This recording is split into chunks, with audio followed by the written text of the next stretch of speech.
સુરતમાં પોલીસની કાર્યવાહી પછી મનપાનું આરોગ્ય વિભાગ જાગ્યું છે। સુરત શહેરમાં ભેળસેળયુક્ત પનીર પર આરોગ્ય વિભાગે કાર્યવાહી કરી।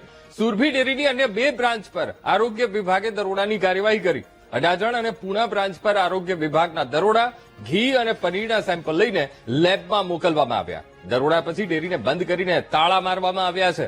તો પોલીસ કાર્યવાહી પછી આરોગ્ય વિભાગ જાગ્યું છે અને રહી રહીને હવે મહત્વપૂર્ણ કાર્યવાહી કરવાનો ધમધમાટ તેજ કર્યો। આરોગ્ય સાથે સીધા ચેડા કરનાર સુરભી ડેરી સામે હવે મહાનગરપાલિકાનું આરોગ્ય વિભાગ પણ હરકતમાં આવ્યું છે અને કાર્યવાહી શરૂ કરી છે। સુરતની 2 બ્રાન્ચ સામે જે છે તે મહાનગરપાલિકા દ્વારા કાર્યવાહી કરવામાં આવી છે। સુરતના અડાજણ વિસ્તારમાં આવેલી આ સુરભી ડેરી જે છે ત્યાં અને પૂણા વિસ્તારમાં આવેલી સુરભી ડેરી પર મહાનગરપાલિકાની ટીમ દ્વારા ઘી અને પનીરના સેમ્પલ લેબમાં લઈને મોકલવામાં આવ્યા છે। જે રીતે સુરતની એસઓજી પોલીસે આ સુરભી ડેરીની ગોડાઉન પર રેડ કરી હતી અને જે રીતે તેમને માહિતી મળી હતી તે મુજબ કે ત્યાં નકલી પનીર વેચાઈ રહ્યું છે તેના સેમ્પલો લઈને ત્યાં 1000 કિલોથી અંદાજનું નકલી પનીર જે છે શંકાસ્પદ પનીર જે છે તેનો કબજો જથ્થો જે છે તે સીઝ કરવામાં આવ્યો હતો।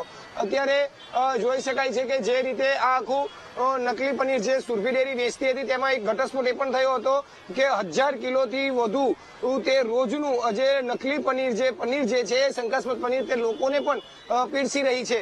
ત્યારે જે રીતે તે જોઈ શકાય છે હવે આ વહેલી સવારે 6 વાગ્યાથી શરૂ થઈ જનારી આ સુરભી ડેરી આજે તેને તાળા મારી દેવામાં આવ્યા છે। મહાનગરપાલિકાની ટીમ દ્વારા અત્યારે હાલ અહીં કાર્યવાહી કરવામાં આવી છે અને જે રીતે અત્યારે જોઈ શકાય છે કે આ સુરભી ડેરીની બહાર આપણે છે ને અત્યારે તે તાળા મારીને તેના માલિકો જે છે તે ફરાર થઈ ચુક્યા છે। ખાસ કરીને તેમના માલિકોની જો વાત કરવામાં આવે તો કૌશિક છગનલાલ પટેલ જે છે તે સુરભી ડેરીના સંચાલક છે તેની પણ એસઓજી દ્વારા સઘન પૂછપરછ કરવામાં આવી રહી છે। બીજી તરફ આરોગ્ય વિભાગની ટીમ પણ હવે સક્રિય થઈ છે અને તે આ રીતે સેમ્પલો લઈ રહી છે। ત્યારે આપણે કેટલાક લોકો પાસેથી જાણવાનો પ્રયત્ન કરીશું કે જે રીતે હાલ પોતાના સ્વાસ્થ્ય માટે પનીર આળોગતા હોય છે પરંતુ તે પનીર કઈ રીતે વેચાતું હોય છે કઈ રીતે થાય। ભાઈ તમે જણાવશો અત્યારે પનીર ને લઈને નકલી પનીર કે શંકાસ્પદ પનીર હોવાનું સામે આવી રહ્યું છે કઈ રીતે જોઈ રહ્યા છો સુરભી ડેરીને લઈને? સુરભી ડેરીમાંથી અમે કાયમ તહેવાર ટાકને અહીંયાથી બધું લઈ જતા હતા। પનીર છે, શ્રીખંડ છે, દહીં છે, પણ આ જે કર્યું છે અને શંકાસ્પદ છે અને જો ડુપ્લિકેટ વેચતા હોય તો પ્લીઝ મહેરબાની કરી બધા જ બંધ કરી દેજો, કારણ કે આના લીધે બધાની હેલ્થ ખરાબ થાય છે, અંદર એવા બધા જમ્સો ઊભા થાય છે ને બધાની તબિયત ખરાબ થઈ જાય છે, કેન્સરો થાય છે। એટલે મહેરબાની કરી ડુપ્લિકેટ વસ્તુ બંધ કરી દો। તમારા માટે પણ સારું છે ને અમારા માટે પણ સારું છે અને લોકોની તબિયત પણ સારી રહે એના માટે તમે ખ્યાલ રાખજો। અને તમે જોયો તો 50 રૂપિયા મોંઘું વેચો પણ સારી વસ્તુ વેચો, ખરાબ વસ્તુ નહીં વેચો। ચોખ્ખું કહી દેવાનું કસ્ટમરને કે આ પનીર ઓરિજિનલ છે એટલે સસ્તું નહીં વેચાશે, મોંઘું જ થશે, બરાબર?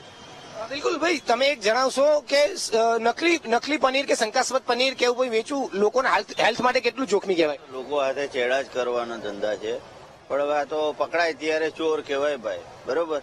ચાલો બિલકુલ, એટલે જે રીતે આખી આ સામે આવી છે, આખી આ કામગીરી સામે આવી છે, ઘટના સામે આવી છે કે સુરભી ડેરી એટલે સુરતની ખૂબ જ ખ્યાતનામ આ ડેરી છે અને તેની અનેક એવી બ્રાન્ચો છે।